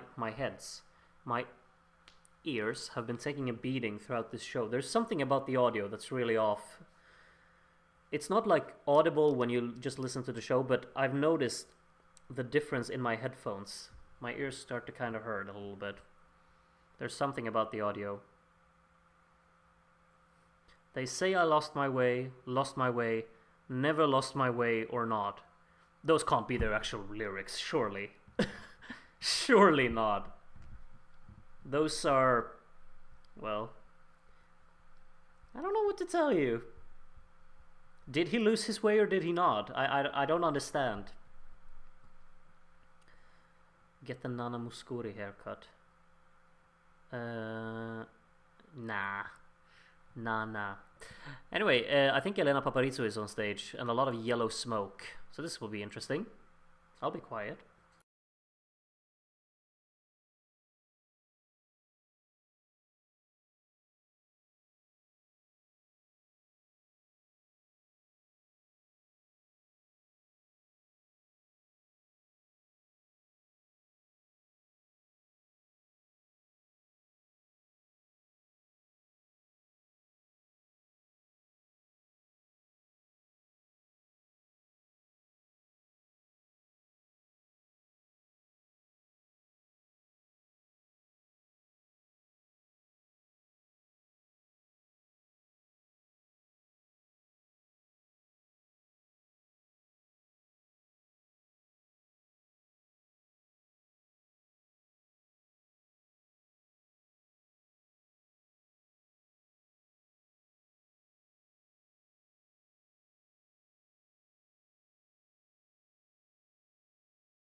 I'm sorry, Sakis, but I think you just got beat. If this was a competition between the interval acts, you just got beat. Even though you were great, Sakis, but Elena Paparizou is like something special. Like, she is fantastic. And I love that little arrangement that they did for Die For You. That's so fun. Very charming performance in that. And then, you know, you just blast out My Number One. And even this audience that we haven't really seen much of, they had people standing up. People were clapping along. That song is just, it's just that big, you know? Helena crushed it. Yep, I agree. She was great. Fantastic. How old is she? I need to check this now. Elena Paparizou. She's 42, yeah. Fantastic. He looked geriatric compared to her. What an adjective. Wow. She showed who was an ESC winner after all. Yeah. Should have probably been a 2-time winner, shouldn't she? If we're honest. Come on. We all know 2001 was kinda, you know, should have probably been Greece. Anyway, and I also wouldn't have minded if, like, she, to those who don't know, she participated in Melodifestivalen back in 2014, and she had a really good song, a great performance. I wouldn't have minded if Sweden actually sent her, but we didn't. And I mean, we sent a pretty good song anyway, so, in my opinion. But she had a really great song that year. Paparizou just talking about what a lovely focus idea was for her to reunion and be beside the same dancers tonight as in 2005. Yeah, it was, wasn't it? Yeah, it looked like the same dancers, but I wasn't completely sure. Her Melfest 2014 song was so much better than Undo. I really love Undo as well, but yeah, Survivor was really great, I think, as well. Bröder should have won Melfest 2014. I like Bröder as well. Let's see what's actually my favorite from 2014, though. It's not one of my favorite Melodifestivalen years, if I'm honest. I think Undo was a good winner. Voting is closed, it seems like. If I look at the final we had that year... Oh, no, you know, I'm a Songbird guy. I think that's one of the most beautiful songs I've heard. So that's mine.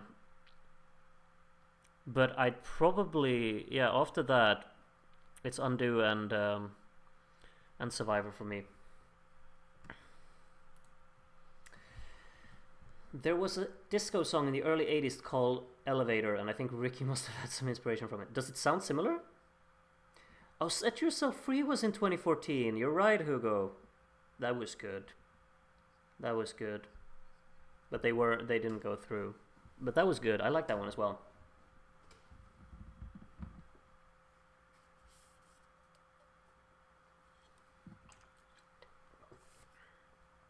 Theo Evan will sing Fuego in a bit. Is Theo Evan the Cypriot representative for Eurovision?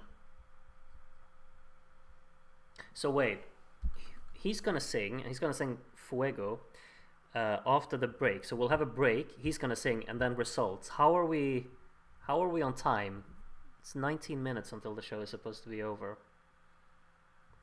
and it seems like we get another ad. Yep, we are.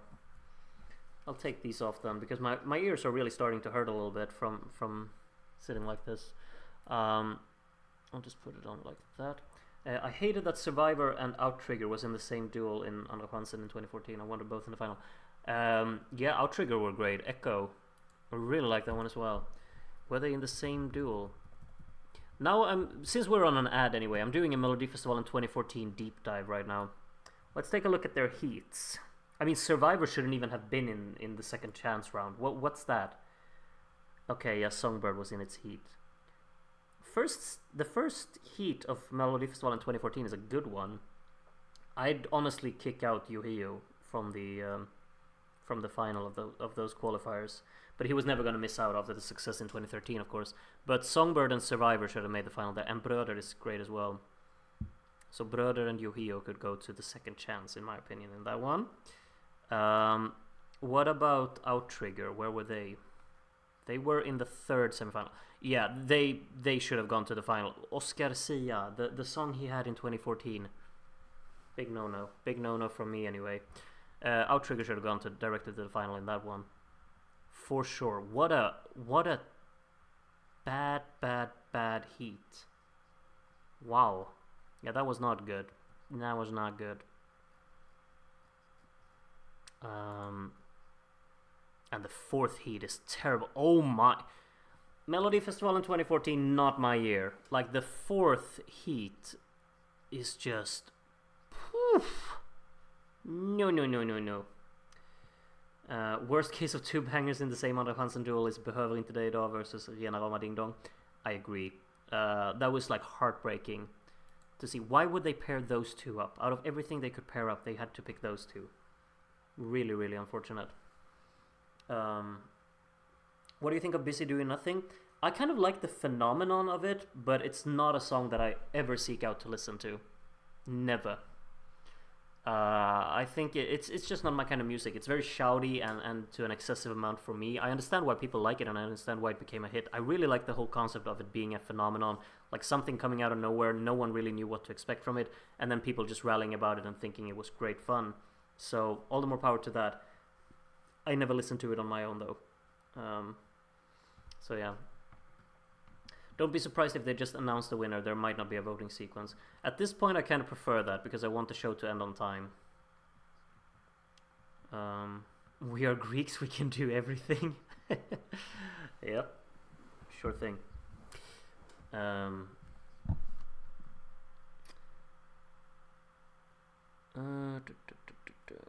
What else? Alcazar was my choice. Alcazar is always my choice. I think Alcazar's song in 2014 is by far their worst. I do not like it one bit. I like most of their songs though. Particularly like their first few songs, like Not a Sinner Nor a Saint and Alcastar, and also what was the next one? They obviously had Stay the Night, which was good as well, I'd say. Oh yeah, those are the first three, and then Headlines, which was okay, and then Blame It on the Disco was my least favorite for sure. I think each song, like, they get worse by each song in their in their Melody Festival and discography. For me anyway.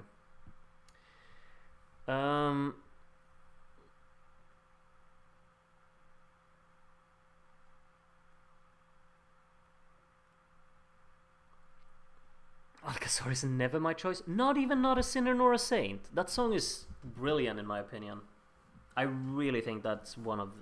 It's like a Melody Festival and classic. It's just so iconic about everything, really, that it really brought to the contest as well. For sure. Alcazar should have gone to Eurovision with one of their songs. They have so many good attempts. They probably should have, to be honest. Alcazar Crying at the Discotheque samples Spacer, written by Nile Rodgers and Bernard Edwards. I knew that it was sampling something, but I did not know what.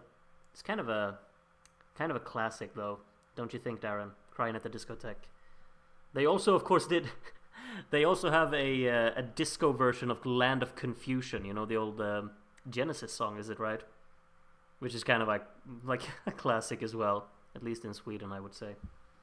Because, like, when I was growing up, my association, like, I thought that the Genesis song was like, they cover Alcazar, and then I realized, like, oh, of course they didn't. Silly me. I should have sung Tingeling in 2009. No. Just no. Do you like Stjärna på himlen? It's fun, but I don't know. What year was that? Was it 99? I think it was 99. 99 has one of the most catchy Melody Festival songs of all time called Det gäller dig och mig by Crosstalk. Like, that song has no business being as catchy as it is, but it's like the catchiest thing ever. It's a proper great song for going on a run as well. Can't believe I'm going to sing Luxembourg have a better national final than Greece after seeing both NF performances. I mean, it kind of depends. Like, the production quality of the Luxembourg Song Contest is really great. So all the more power for that. But oh, I thought the show was gonna start. Apparently not. Alcazar also made the song Grillvagn as a Metalfest Interval Act 2004. I don't remember that. And I've actually watched I've watched the DVD from Melodifestivalen in 2004 quite a few times, but I don't remember that. Don't forget the legendary duet, yeah, yeah, wow, wow. I mean, it is a classic for sure, but I would never have wanted that to win. It's so awkward in the performance as well. It looks so stiff. Sheila B. Devotion is a big French star. Surprised she never did ESC. She sung Spacer. Gotta look that up, I guess. Should listen to Spacer. I will. I'll put it on my Spotify here to listen to after Benidorm Fest then, I guess. Spacer by Sheila B. Devotion. Okay, there we go. I'll keep it in my search history here. Alcazar and Mendes should team up to finally win Melodifestivalen. I think if they teamed up now, they would not win. They've kind of lost their momentum for sure. Even though I like both, of course. Like Adrenaline is. I really thought Adrenaline should have won 2002. Even though I was 4 years old back when the show was on back then, but like, it's such a missed opportunity. I like Never Let It Go, but Adrenaline is like so fun, in my opinion. BWO should have gone in 2006. I disagree. 2008 was their best song. 2006 is too repetitive. I don't really care for Temple of Love. It's catchy, but it's way too repetitive. Lay Your Love on Me, however, up there for me. One of the best Melodifestivalen songs. Should have sent Hon kommer med solsken in 2002. That would have been cute. That would have been really cute. And that would definitely not have been translated to English as well. So that could have been something. Why is this ad break 200 years long? Because we're talking old Melodifestivalen memories. We needed time to do that as well. Can't believe 93 people are sitting here listening to me just ramble about a bunch of old Melodifestivalen songs. Andreas Jonsson should have got in 2006. I probably agree. What else was in that year? Like Sing For Me is... I prefer A Little Bit of Love, but if I were to pick one from 2006, let's actually take a look. Yeah, from the final, yeah. I agree, Hugo. I agree. Maybe there was something else though, like the Patrik Isaksson song that got third in Andra chansen. That's a very good one as well. It's very good.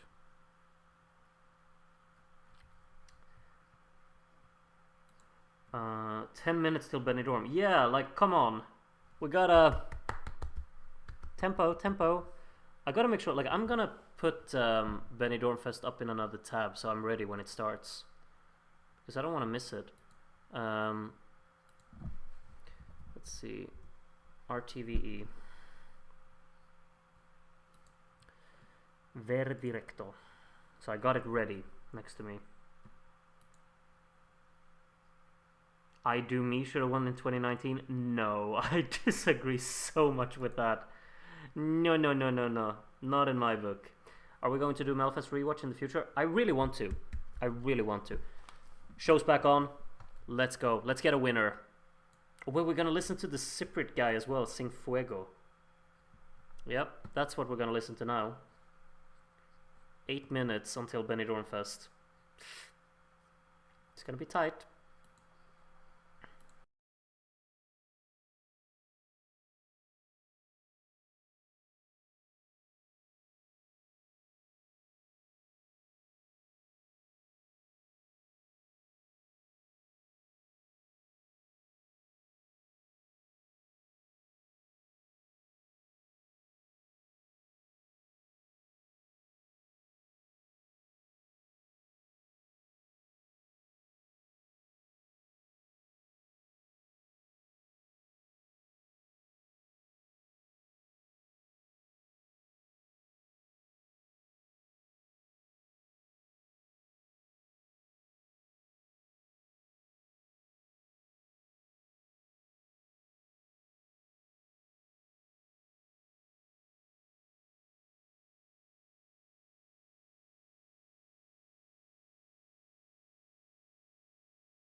So, I gotta say, I think that's a pretty pointless interval act.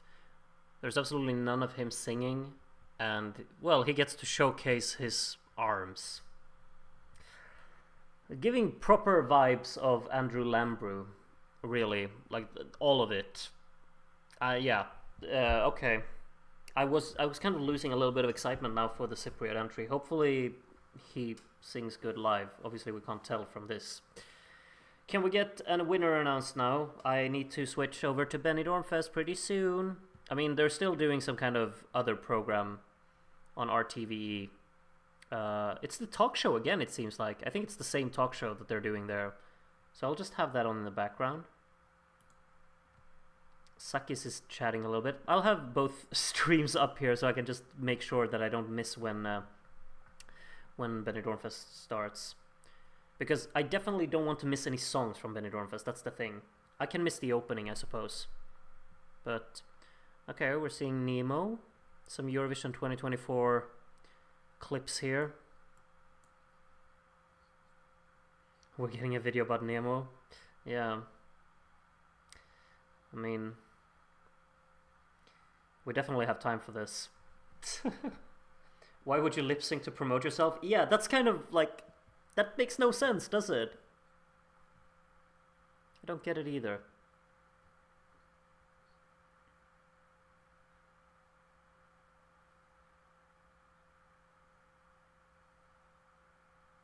I'm sticking with this, it's better than Benidorm. I disagree, I love Benidorm Fest. No shame in that at all. I thought Tuesday was the greatest national final I've seen this season. Just the tempo of it and everything was fantastic.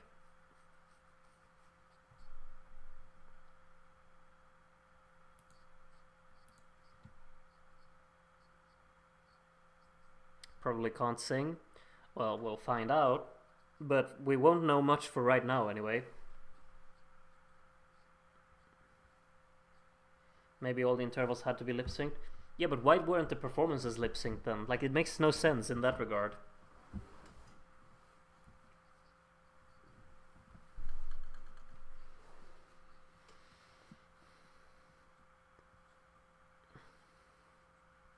Absolutely, Connor. We'll have to give him a chance, but it's just a very strange thing to do. Like, why was that an interval act? It doesn't really feel like it had a purpose. We can miss the first 4 songs of Benidorm, but Besson is 5th in the running order. No, we can't. We can't miss the first songs. Let me take a look. Benidorm 2025 running order.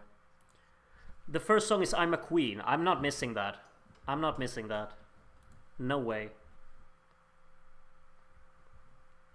Might have to watch Benidorm while keeping half an eye on scoring in Greece. Yeah, perhaps. It's pretty important as well, just for your knowledge, that I will switch stream when Benidorm Fest, like when that watch-along starts. Happy birthday, Elena. Okay. Happy birthday. What a cute little cake she got as well. No, but I will switch watch like the live stream, so you just have to refresh my channel page so you can switch to the Benidorm Fest if you want to join that. Just so you know. So you need, it won't just ultimately go over. Okay, yeah, they're not announcing the votes now. They don't have time. Well, we don't know. Like, maybe they'll just... Like, that 22:45 time, that was just what it said on Eurovision World. We don't know if that's actually the case, you know? Ευχαριστώ πάρα πολύ. Παρακαλούμε, Έλενα.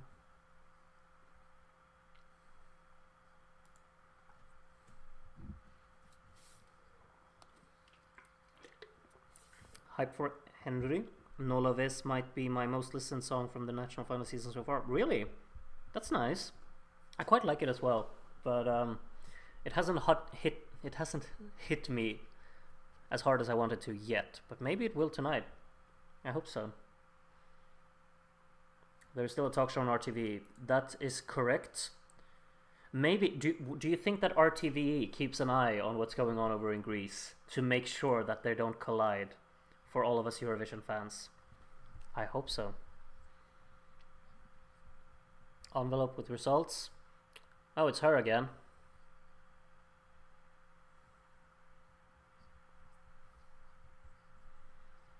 They even give a finishing time to San Remo. Yeah, and San Remo finishes at like 5 a.m.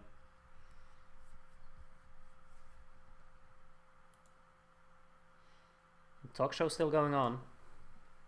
Good to see, good to see. Let's see the results. Who's winning? How far are we gonna drag this out? Are we just gonna say you win? Or what are we gonna do? Dramatic music on. Sure, very dramatic. It's a little bit of like a synth lead in here. So tense. Okay. So what's going on? Are they just gonna say who wins, or what are they gonna do? That's a tres finalist. We're getting 3 finalists? Or did I mishear that? It's just an A4 paper that someone... It looks so unprofessional, I'm sorry, but what? They will announce the top 3. Yeah, that's what I'm getting as well.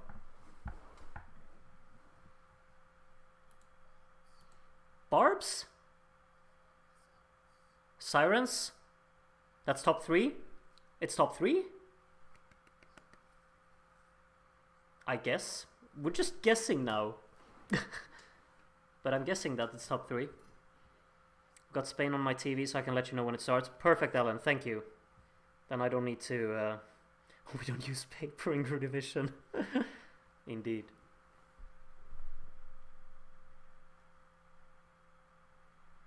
Oh, come on. Come on. Clavia. Alright. Predictable, I'd say. But good. Good, good.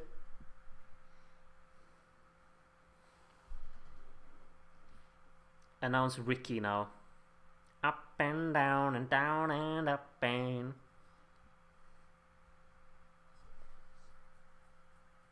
I think Evangelia is out. Well, there's still one more spot in the top 3.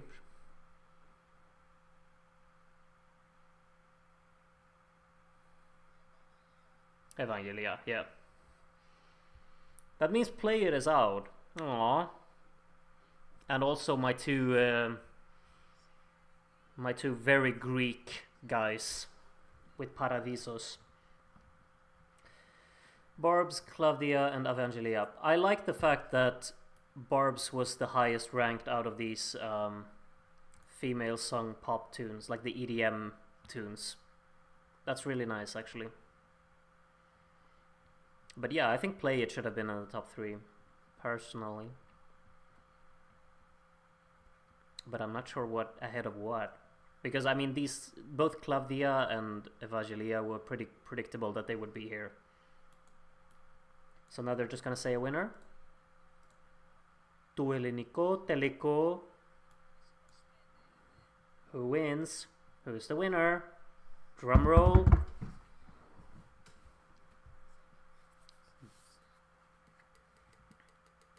Who's it gonna be? Telasakis. Come on. Come on. Such a weird sequence. Yeah, this is... Alright. What's going on? Come on. Come on. Claudia? Really? Alright, congratulations. That's kind of cool. That's kind of cool.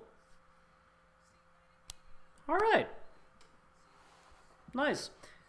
I would like a little bit of a polish in this tune, but it has potential. Solid choice, I agree. This is a... I'm fine with this choice, absolutely. Wasn't my favorite, but I'm fine with it, for sure. Could be massive, could be massive. She sung it really well as well. Alright, I'm fine with that choice. I think it's pretty good. Got a lot of confetti during this celebration here. Aww. She do be crying. The talk show seems to still be going on in Spain, so I guess I can keep watching whatever's going on here. 4th song in, not a single English lyric. You're absolutely right, David. That's kind of crazy, isn't it? No songs in English yet. I'm gonna switch streams now. I'll get on the second stream in just a minute. Ricky absolutely robbed. I mean, we don't know. Maybe he was fourth. We don't know. I wonder if they will announce that at a later time. I wonder. I would put her in the same tier as Montenegro.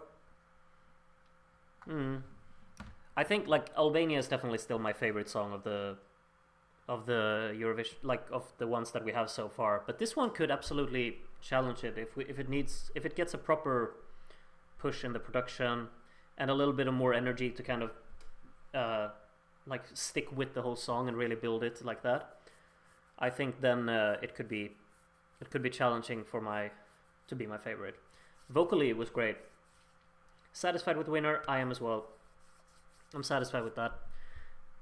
My personal favorite would have been Sirens, I think, but I'm fine with this choice as well. Find the choice underwhelming, it will get lost in Basel.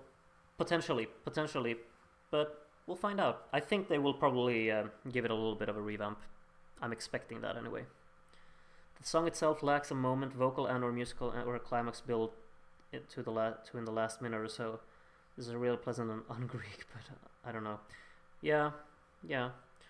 Okay, so they're saying bye-bye over in Ethnikós, Telikós, so I will do the same in this stream, and I will see you in the Benidorm Fest stream, hopefully. As many of you as possible. I will start it up very, very soon, so just keep an eye on my channel, but for now, see you very, very soon. Bye-bye.